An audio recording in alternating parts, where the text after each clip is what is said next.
Matt Keogh, the federal member for Burt, or should I say the federal member for Matt Keogh and the Labour Party. Matt Keogh does nothing for Burt, all just manipulation, lies and propaganda.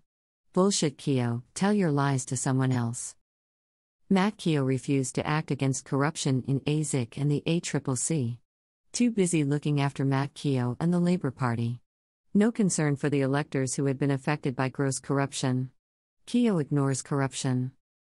Highlight all of the reasons we needed the Royal Commission. What we've seen today is that a financial services business, a bank in fact, AMP is a bank, not only did it rip off its customers by charging them fees that it had no entitlement to do, it wasn't in any way an administrative error, which is what it told the regulator, that's what it told ASIC, but it had a deliberate strategy, a strategy that was formulated in documents that there were minutes of, that there were senior management involved in meetings. It had a deliberate strategy to say, oh, we'll probably get away with charging these fees, and therefore we should do it, even though we know that it's not in compliance with the law.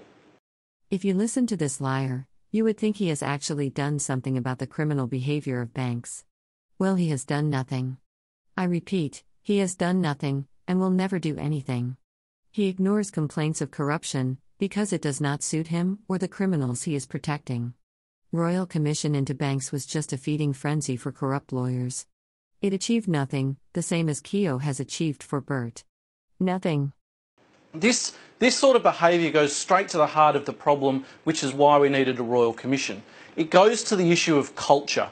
It goes to the issue of what is going on in all of our banks and our financial services sector, which is where they feel that there isn't a strong cop on the beat, where they feel that they can get away with flouting the law, that they won't be held to account, that the regulators that are out there won't do anything about it, and that they feel that they've got the lawyers and the technical reasons to get around these issues where they'll get away with it.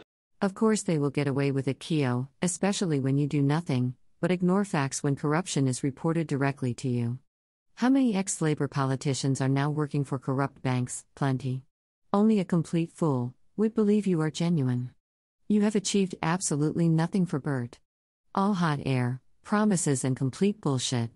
You do not work for Burt, you work for Matt Keogh and the Labour Party. Corrupt and a liar. And what we've seen here, writ large, in the Royal Commission now, finally, a Royal Commission that we've been waiting years and years and years for the government to finally concede was required, which Labor had been calling on and they refused to hold, is that it's only through this process that we saw the AMP having to hand in its documents that demonstrated this. And I think the other thing that wasn't brought out in that report, but some of the documents that showed this only got handed into the Commission by AMP in the last few days. They were still trying to hide from the Royal Commission that there'd been drafts and drafts of a supposedly independent report that had been seen by the senior management and by the board, and that the board had tried to and successfully saw edits made to. It is absolutely disgraceful that our financial services sector, that banks like AMP and others, have been holding back documents till the last minute from the Royal Commission, trying to continue to hide. And it's why we needed a Royal Commission that only Labor called for, that Turnbull was dragged kicking and screaming to hold. That's what I said I didn't want to talk about. Not because Hypocrite, now you want all investigations into the Labour Party to be held in secret. Says one thing when there are political points to score, then lies to the electorate about a corruption commission that was going to be open to the public. Hypocrite, now you want all investigations into the Labour Party to be held in secret. Says one thing when there are political points to score, then lies to the electorate about a corruption commission that was going to be open to the public.